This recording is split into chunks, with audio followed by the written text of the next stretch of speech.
I'm Steve from This Week with Cars, and right now I'm at Junkyard Diggs' old garage.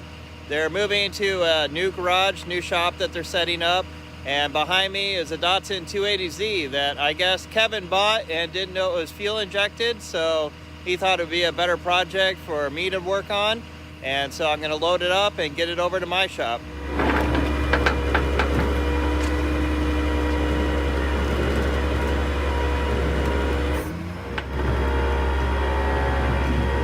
Looks like it's pulling easy, so the brakes must not be locked up.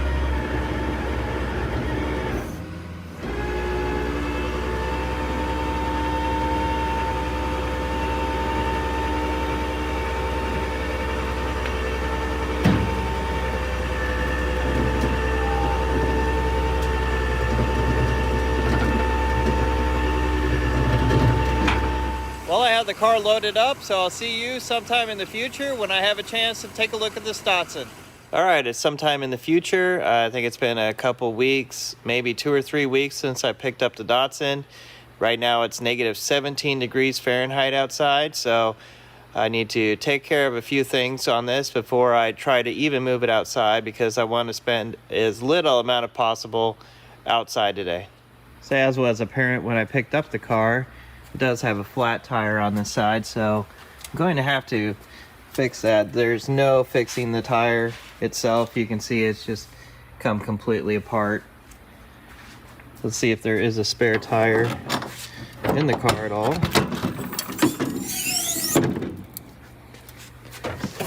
Okay, let's look down under here. Okay, so there's just a space saver spare. I'm not going to put that space saver on, but I do have other wheels and tires sitting around, so I'm going to go grab one of those, and that's what I'll put on the car. I have a set of these Western turbines sitting around, so I'm just going to take one of these, and I'm going to put just one of these on the car for now, just so that it can be rolled around. These old wheels use the acorn style lug nuts, so I will need to change my lug nuts when I go to the turbine wheels.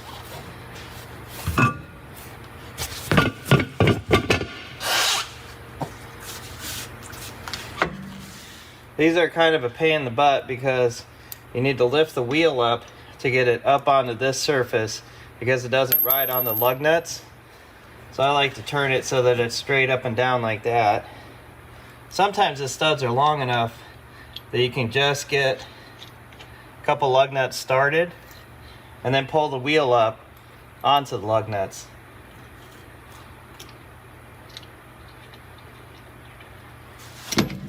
Okay. Now, they'll all be centered and I can get the lug nuts on easier.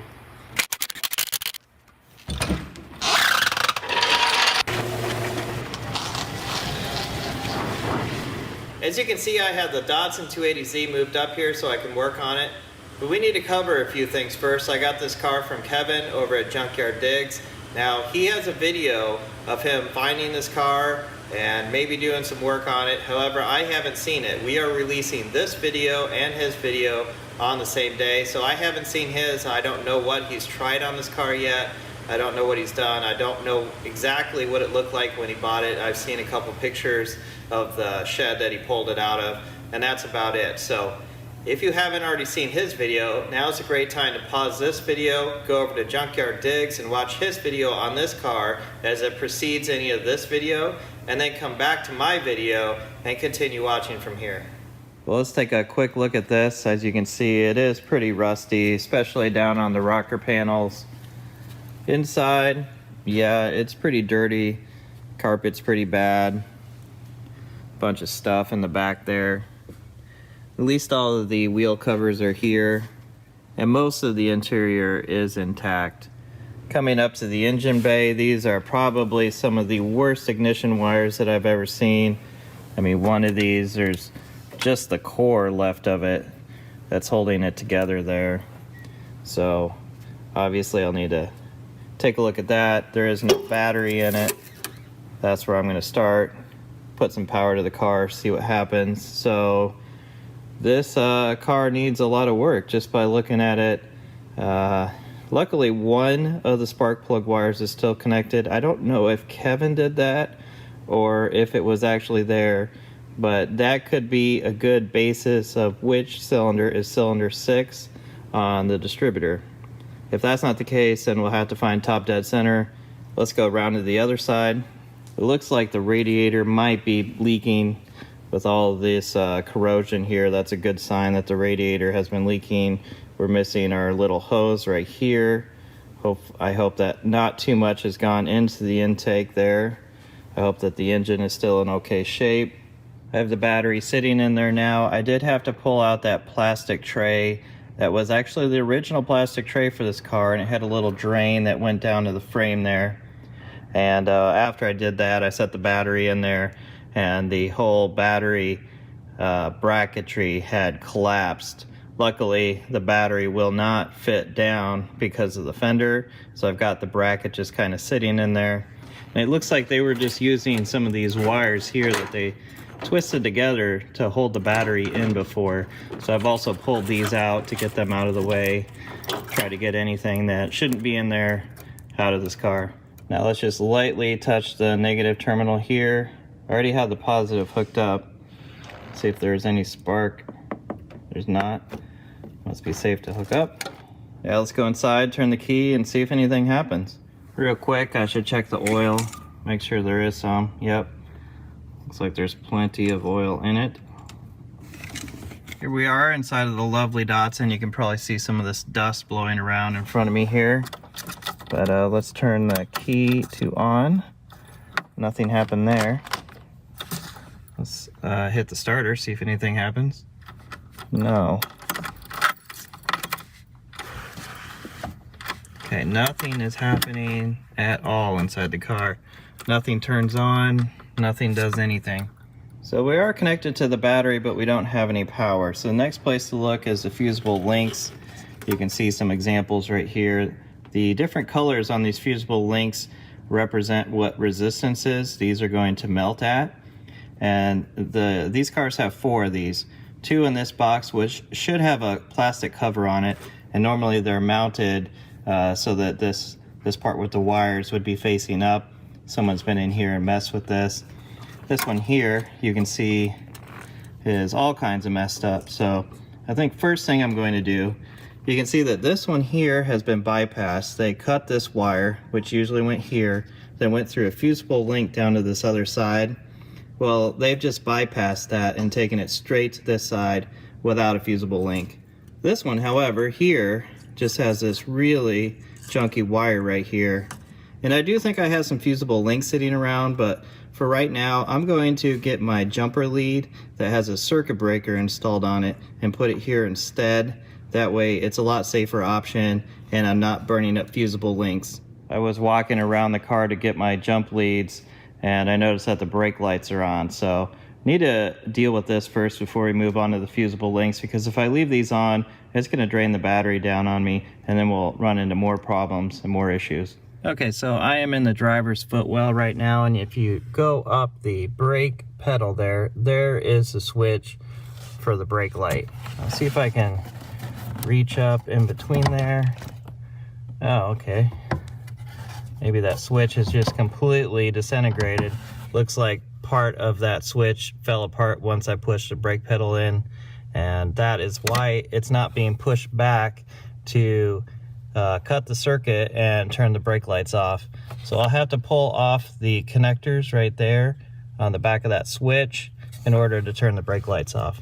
Okay, so what I've done is I've disconnected this connector that was shortly behind the brake switch, and now the brake lights won't be on, and I'll just leave it this way until I can get a new switch to make the brake lights work properly. Okay, I'll show you what I've done here. This is a handy tool that I've built a long time ago. Basically, it's just a standard alligator clip set, and then I put in a connector for a fuse.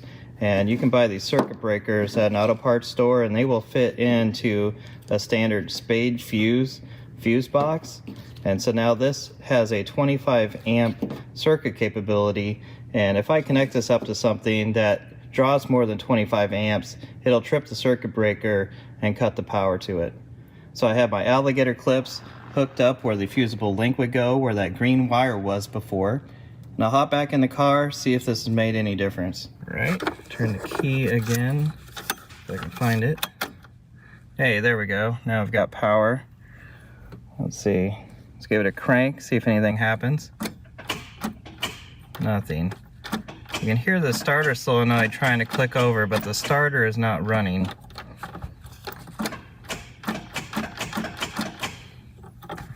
So, time to go take a look at the starter. So here we are near the battery, and down here is the starter. And attached to that is the starter solenoid. So we have power coming into the terminal closest to me, this big one, and then when the solenoid kicks over, it puts the power to the further one and down to the starter. Well, this little wire up here, this activates the starter solenoid. Now I'm going to disconnect this, and then I'm going to hook up my alligator terminals straight to that so that I can activate it here from the engine bay. And I'm going to grab a hammer and tap the starter while I do that. We'll see if we can free the starter up, and then if it does, then I'll move my alligator clips back to here instead of on the starter and try to start it from the inside. Okay, now I'm just going to take my brass hammer and give the starter a few taps. Try to activate it. There we go, and it works now. It was actually turning the engine over. So I'm going to connect the wire back up and we'll try it again from the inside.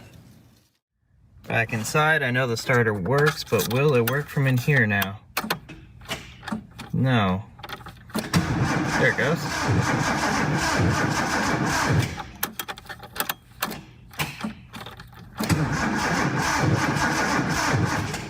So it may have actually been just a flaky switch before. Not sure if it was stuck or if it was just a switch. But it is kind of, it doesn't quite act quite right. See, I can't turn it all the way, but then if I push it in, then it will go into that position. Not sure which way I was doing it before, but either way, we have the starter working now. The ignition wires on this car are just in horrible shape. So this one here is connected to number 6. I don't know if it was connected to number 6 last time this was running, but let's just take that bet and make this number 6. So I want to find this wire, and then I want to take my paint pen and mark the other end of it as number 6. So then we know the firing order. So this one right here, I will mark with my red paint. And now we know that is number 6, and then following the firing order around the distributor cap, I can hook up the rest of the wires. So I have a set of new spark plug wires, and I also did get a new cap. I don't have a new rotor at this point, but I'm going to pop this cap off and then transfer my new cap on and hook up the number 6 wire to this spot, and then follow my firing order to hook up the rest of these wires. It's pretty funny that these wires are in such bad a shape over there because they look almost brand new when you get up here to the cap. So maybe an animal ate them over there. Not sure. Let's see how bad this old cap was. Yeah, it doesn't look too bad. There's some corrosion there, but it doesn't look that old.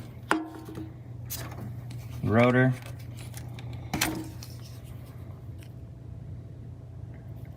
Again, there's a little bit of corrosion right here, but not that bad.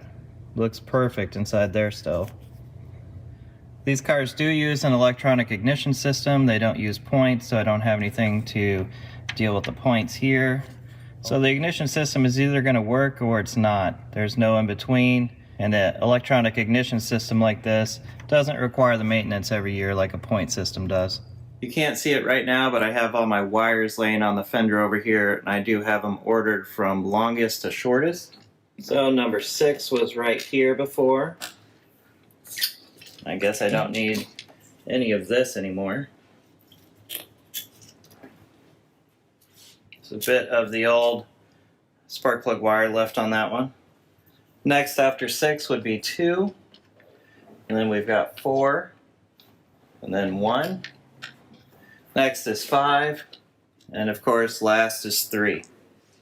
Then of course there's the coil wire. I have a new one of those as well. So our ignition system is hooked back up, but we don't know if it works. So I'm going to take a spark tester, and I'm going to hook it in line here. It doesn't matter which cylinder you do this on. And it will show us, by flashing a light in here, if we do have any spark being produced. So I'm just going to set it right here. I should be able to see this from inside. And I'll crank the engine over, and we'll see if this flashes.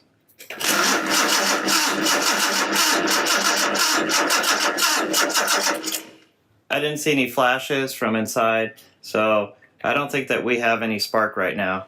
Now, there's a couple things that it could be. Our sensor could be bad in our distributor, or our coil could be bad, and we might not even have power to either of those things. So that's the first thing I'm going to check and see if we even have power at the coil. I have my multimeter hooked up, and I have the positive on the positive terminal of the coil, and my negative is over there on the intake manifold for a good ground. I'm going to go turn the ignition key on, and we'll see if we get any voltage here at the coil. Okay, we are getting good battery power to the coil, so we know that at least the key part of the ignition system appears to be working correctly. The next thing I want to test is I'm going to turn the key to the start position, and we'll make sure that this maintains power, because if we're trying to crank it and we're actually losing power to the coil, the car is never going to start. Well, or at least in our case, show us any spark on the spark tester over there.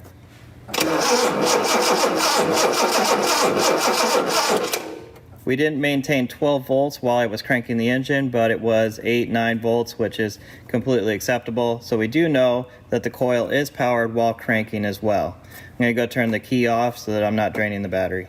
Just for fun, I've moved the spark tester to cylinder number 6, just to make sure maybe there was a spark plug problem or spark plug wire problem with cylinder 3 or 4, whichever one we used before. I'm going to try to start it again and see what happens.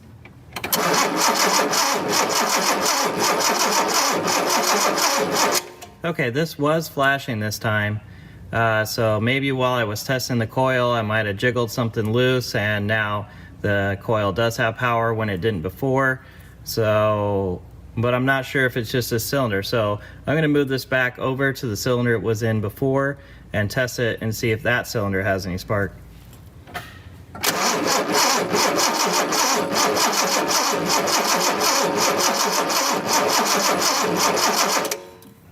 Okay, again, we do not have spark on this cylinder. So what I'm going to have to do is pull out the spark plugs. I'm going to put new ones in, and then I'm going to retest this again. Let's get all these spark plugs replaced.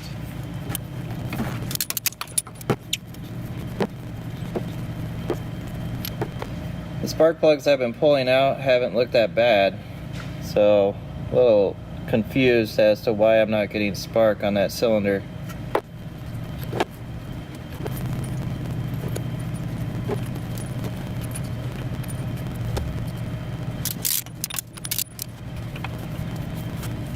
I have the new spark plugs installed, and I still have the spark tester plugged into the same cylinder that I was not seeing spark on before. So I'm going to crank it over again, see if we get spark this time.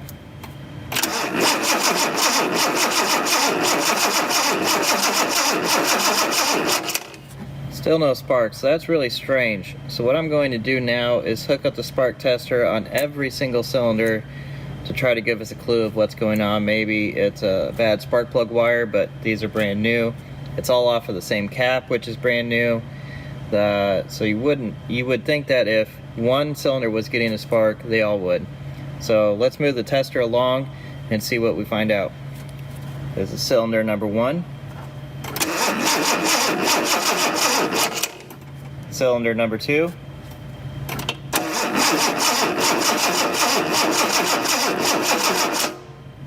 Here's number 3 again. This is the one that we had a problem with before.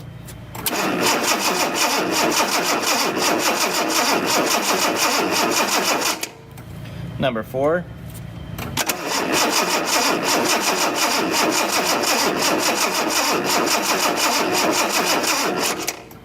Number 5.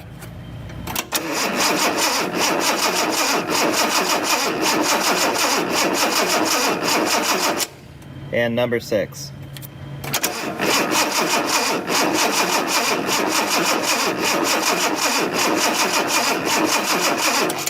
I took a look at that video that I just shot, and I should have turned off the lights when I shot it because I don't think that you saw all of the sparks that happened. And so I can tell you what happened is there was sparks on some cylinders, sparks on not, and the ones that did have spark, it didn't seem like it was consistent that it was firing every time that it should be. So I think what the problem might be is the reluctor inside the distributor. This has electronic ignition, and there's a little reluctor wheel that rotates and triggers the spark to happen. And I think we should reopen the distributor, take a look at that, see if we can clean it up, and then let's check the spark again on cylinders that we know we haven't seen firing at all yet. Here inside the distributor, this is the reluctor wheel. And as this rotates around, each of these points, when it comes in contact with the trigger here, tells that coil that it needs to fire, and that causes a spark to go out to whichever cylinder the rotor is pointing to at the time. The sensor itself could be dirty here where it's trying to detect the points. The reluctor wheel could have corrosion on it, causing it to not be picked up correctly, or we may have a problem with the sensor itself. But first, I think I want to try to take the wheel off, and then we'll be able to see the sensor better and see if we can clean that up too. Okay, here's a better look at the reluctor wheel. Each of these edges, as it passes the sensor, triggers the spark to happen. So I'm going to take this over to the wire wheel and freshen up each of these edges. I want to make sure that I'm very light with it and don't take off any material to change the gap very much. Okay, I've cleaned up all of the edges. So now these edges here are nice and clean. So now I'll take a look at the sensor. What we're looking at now is the detector for the ignition module, and this little strip right here at the edge of the screwdriver, that's what gets triggered by that wheel. You can see there's a bunch of little flakes of metal and stuff stuck to that. Now you can see it all cleaned up. I'm going to put it all back together and we'll try it again. And I have the spark tester hooked back up to cylinder 3, which is the one we haven't seen any spark on yet. I'm going to turn the lights off and then crank it over again. We'll see if we have spark here now.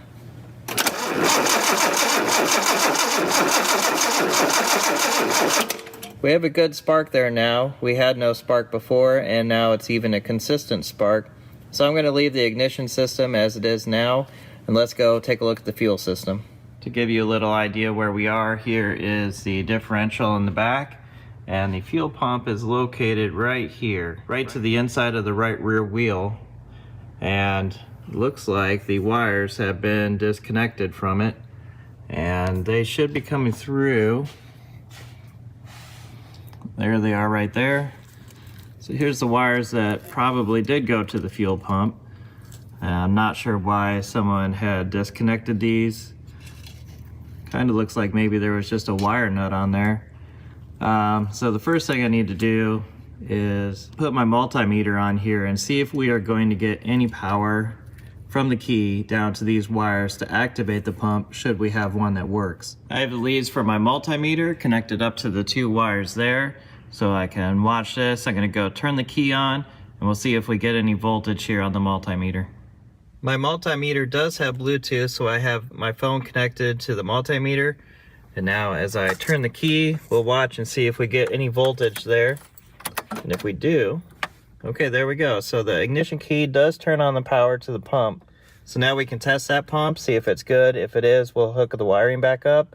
And if it's not, we'll replace the pump, and we know that we have working wiring going to it. Looking at the pump, you can see the positive and minus symbols there. So I know the one with the blue connector is a positive, the one with the red connector is my negative. So I'm just gonna hook up these wires to a battery real quick, and we'll see if it does anything. Okay, I've got my jump pack here, have my negative hooked up here, and we'll touch this to the positive, and we'll be able to hear if the pump runs at all.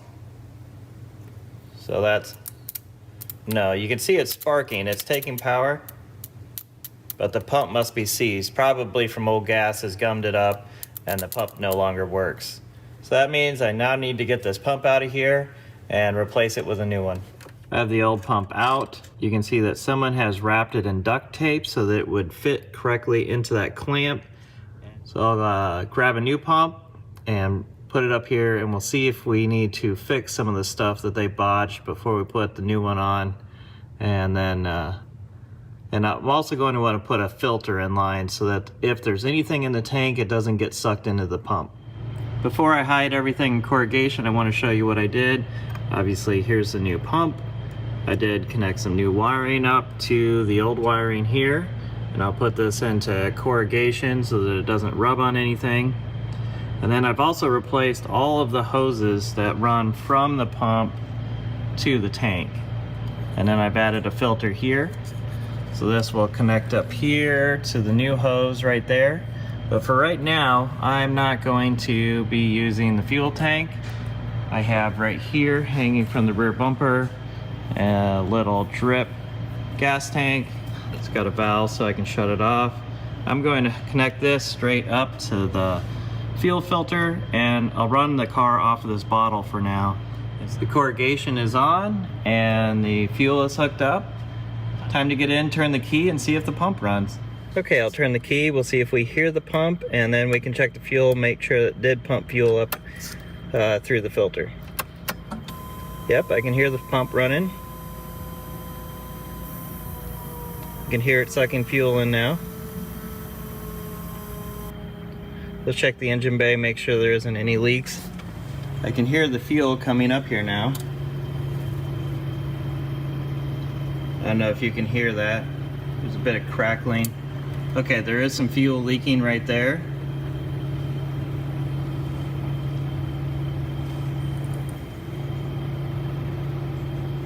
So I've got a couple injectors leaking fuel, but this is a good sign. Now we have fuel up to the engine. Now that I have fuel up here, I need to focus on the injectors, and you may have noticed before that one of the injectors is unplugged, so I need to get this plugged back in. And actually over here, this wire has become broken, so I need to take this connector off, and I'll need to see if I can fix this. So I'll need to get this insulation broken off so I can see how much of the wire is exposed here that I can connect up to. Hopefully that there's enough there that I can reconnect this in some way. Okay, it looks like it's broken off at the pin in there. So now I'm going to have to try to remove the pin from the connector and see if I can reattach it. I was able to use my pin removal tool to pop that out. Oh boy, you can see how corroded this pin is. And I'm sure that all these connectors are corroded like that. I'll need to take a file in there and clean these out, and also clean the connector on the injectors as well. But at least now I can get this reattached here. So I did get a new wire attached to that pin, but it's just too fragile to use. But it's all for the better because I went to the parts store and they did have a new pigtail. So I don't have to worry about the corrosion on this one now. I'll get this wired up, just butt connectors up to that, put some heat shrink on it, and at least my number 6 injector, we know will have a good connection to it. I have the new connector fitted. Just connect that up to the injector.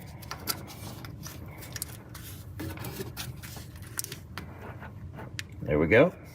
Before I try to start it, I want to build something here to draw air in through the mass airflow sensor. I don't have one of these hoses at the moment. These always break on these cars. If they get old, the little accordion here always breaks. Very few 280Zs that you've seen that have sat around for too long have these in good shape. I don't have one of those, but I do have this piece of iron pipe, and I was thinking maybe I could just set this in here like this and then make up the difference with some good duct tape, and at least then the air will be traveling through the mass airflow sensor and I can get by just long enough to see if this car will run. I have my iron pipe duct taped in there. Actually, it's pretty solid. It's not a perfect solution, but it's a perfect solution for today when I don't really have any other choice. Now on the other end of that, I don't have the hose that goes here to the air filter either, but that's probably okay. Don't want it sucking anything from the air filter in anyways. So I think now it's time to just turn the key and see what happens. All right, here's the moment I've been waiting for. First trial start of the Datsun 280Z. Got fuel pressure.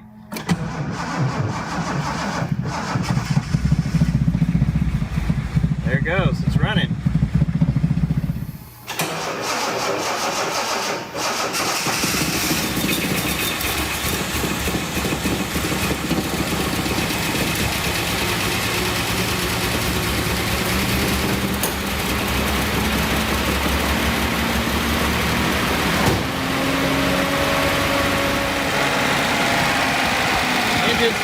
filling up as the injectors are starting to work. It just died on me. Wow, look at this stuff. It blew out all over the floor. This is chunks of foam that I guess the mice must have crammed into the exhaust. It seemed like the throttle wasn't returning. I thought that the throttle wasn't returning, and it seems like the throttle is actually completely seized up. So I wonder if, there we go. Get the throttle backed off there a little bit. Yeah, I think when I had hit the gas, I had pushed it open a little too much. All right, well, what happened is I actually forgot to turn the fuel valve on, and that's why the engine had died. So I'll get down here and turn it back on. Actually, I have the fuel turned on this time. See if it'll start.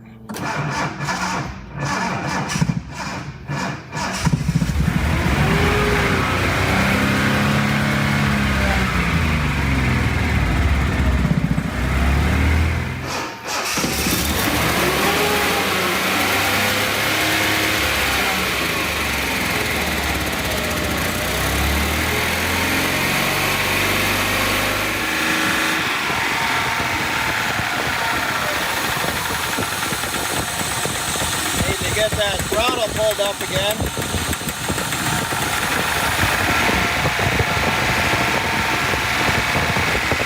if I can get it stuck in a good spot.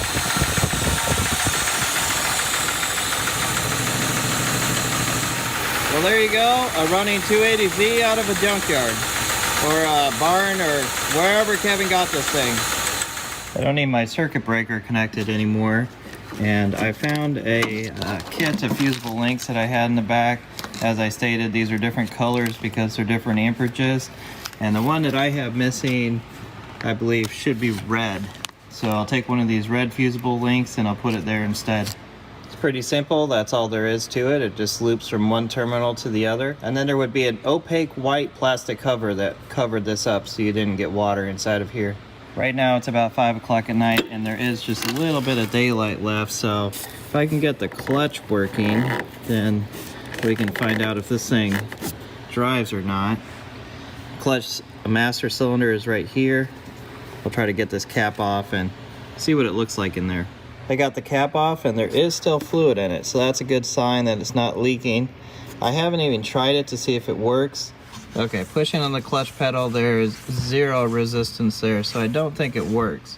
I think someone must have pushed the pedal, either I or Kevin, and it pushed the piston in the master cylinder back and it got stuck in that position because there's nothing here but spring pressure right at the moment. Well, I think that's it for today. I was hoping that maybe I could get it running and driving, but I will probably need to order some parts for the clutch and brakes to make that happen. If you want to see more videos like this, comment below and click subscribe.